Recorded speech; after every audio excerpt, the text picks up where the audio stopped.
ஒரு கார்த்திகை மாத கருக்கிருட்டு. செங்கல்பட்டிலிருந்து படப்பிடிப்பை முடித்துக்கொண்டு எம்ஜிஆர் அவர்கள் நடுநிசி 12 மணி வாக்கில் காரில் வந்து கொண்டிருக்கிறார். கண் விழித்தவாறே தனது காரில் எம்ஜிஆர் அவர்கள் வந்து கொண்டிருந்த பொழுது வழியில் போலீஸ் உடையில் நின்ற ஒருவரை பார்க்கிறார். எம்ஜிஆர் அவர்களின் கார் அவரை கடந்து செல்கின்ற போது எம்ஜிஆர் அவர்களின் நெஞ்சில் பொறி தட்டுகிறது. ஆள் நடமாட்டமே இல்லாத இந்த அர்த்த ராத்திரியில் அந்த போலீஸ்காரர் பஸ்ஸுக்காக காத்து நிற்கிறார் என்பதை எம்ஜிஆர் அவர்கள் புரிந்து கொள்கிறார். உடனே தனது டிரைவரிடம் காரை நிறுத்த சொல்கிறார் எம்ஜிஆர். கார் பின்னோக்கி வருகிறது. போலீஸ்காரரின் அருகில் காரை நிறுத்தி கதவை திறந்து ஏறுங்கள், எங்கே போக வேண்டும் என்கிறார் எம்ஜிஆர். பரவாயில்லை, நான் பஸ்ஸிலே வந்து விடுகிறேன் என்கிறார் அந்த போலீஸ்காரர். நேரமாகிவிட்டது, இனி இந்த ரூட்டில் பஸ் கிடையாது, ஏறிக்கொள்ளுங்கள் என்று எம்ஜிஆர் அவர்கள் வலுக்கட்டாயம் செய்ய போலீஸ்காரர் வேண்டா வெறுப்பாக ஏறுகிறார். காரின் உள்ளே லைட் போட்டு சாப்பிட்டீங்களா என்று கேட்டுக்கொண்டே தனது சீட்டுக்கு பின்னால் இருந்த பிஸ்கெட் பழங்களை எடுத்து கொடுக்கிறார் எம்ஜிஆர். இப்படி ஓசியில் பயணம் செய்வதே எனக்கு உடன்பாடில்லை. இன்னும் நீங்கள் உண்ண சொல்லி வேறு என்னை இழிவுபடுத்தாதீர்கள் என்று போலீஸ்காரர் மறுக்கிறார். எம்ஜிஆர் அவர்கள் பூரிக்கிறார். இருப்பவனிலிருந்து இல்லாதவன் வரை படித்து பதவியில் இருக்கும் எத்தனையோ பேர் எனக்கு அது வேண்டும் இது வேண்டும் என்று எம்ஜிஆர் அவர்களிடம் வேண்டியதை பெற்று செல்கிறார்கள். ஆனால் சாதாரண பொறுப்பில் இருக்கும் இந்த போலீஸ்காரரின் நேர்மை எம்ஜிஆர் அவர்களை மெய்சிலிர்க்க வைத்துவிட்டது. எம்ஜிஆர் அவர்களின் கார் கத தூரத்தில் வந்து கொண்டிருந்தாலும் காரின் நிறத்தையும் ஒளியையும் மனம் கமலும் ஓடிக்கான் வாசனையையும் வைத்து இது எம்ஜிஆர் அவர்களின் கார் என்றும் கார் சென்ற தடத்தை தொட்டு வணங்குகின்ற அளவுக்கு புகழுடன் திகழ்ந்த நேரம் அது. அரை மணி நேரம் கார் சென்று கொண்டிருக்கிறது.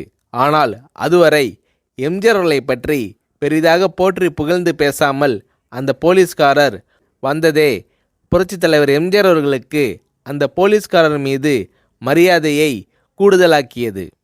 நான் தான் எம்ஜிஆர் என்கிறார் எம்ஜிஆர். கேள்விப்பட்டிருக்கிறேன் என்கிறார் அந்த போலீஸ்காரர். பொன்மனச்செம்மல் எம்ஜிஆர் அவர்களின் முகத்தில் கோபம் இல்லை, பதிலுக்கு பொன்முறுவல் மலர்கிறது. என் படங்களை பார்த்து இருக்கிறீர்களா என்று கேட்கிறார் எம்ஜிஆர். நான் சினிமாவே பார்ப்பதில்லை என்கிறார் அந்த போலீஸ்காரர். புரட்சித் தலைவர் எம்ஜிஆர் அவர்கள் இன்னும் பிரமிக்கிறார். இப்போது கார் சத்தத்தை தவிர ஒரே நிசப்தம். போலீஸ்காரர் தனது வீட்டிற்கு 1/2 கிலோமீட்டர் தூரத்திற்கு முன்பே காரை நிறுத்த சொல்லி இங்கேயே இறங்கிக் கொள்கிறேன் என்கிறார். ஏன், நீங்கள் குறிப்பிட்ட அந்த விலாசம் இன்னும் 1/2 கிலோமீட்டர் தூரம் இருக்கிறதே என்கிறார் எம்ஜிஆர். சாதாரண போலீஸ் உத்தியோகத்தில் இருக்கும் நான் காரில் வந்து இறங்கினால் என் வீட்டிற்கு அருகில் உள்ளவர்கள் என்னை தவறாக நினைத்து கொள்வார்கள். இதுவரை இப்படி நான் யார் காரிலும் ஓசியில் வந்து பழக்கமில்லை. நீங்கள் இவ்வளவு தூரம் செய்த உதவிக்கு நன்றி என்கிறார் அந்த போலீஸ்காரர். புரட்சித் தலைவர் எம்ஜிஆர் அவர்கள் அதற்கு மேல் எதுவும் பேசவில்லை. அவர் எந்த போலீஸ் ஸ்டேஷனில் பணிபுரிகிறார் என்பதை மட்டும் கேட்டு தெரிந்து கொண்டு கிளம்புகிறார்.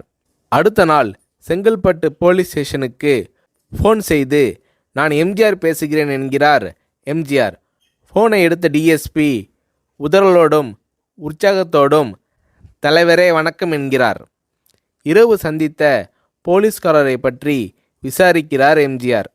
அந்த டிஎஸ்பி சொல்கிறார், நீங்கள் குறிப்பிடும் அவர் இன்று விடுப்பில் இருக்கிறார்.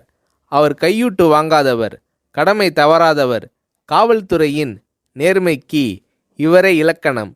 வெற்றிலை பாக்கு, பீடி, சிகரெட் போன்ற போதை வஸ்துக்கள், நாடகம், சினிமா போன்ற பொழுதுபோக்கு அம்சங்களையெல்லாம் இவர் அறியாதவர்.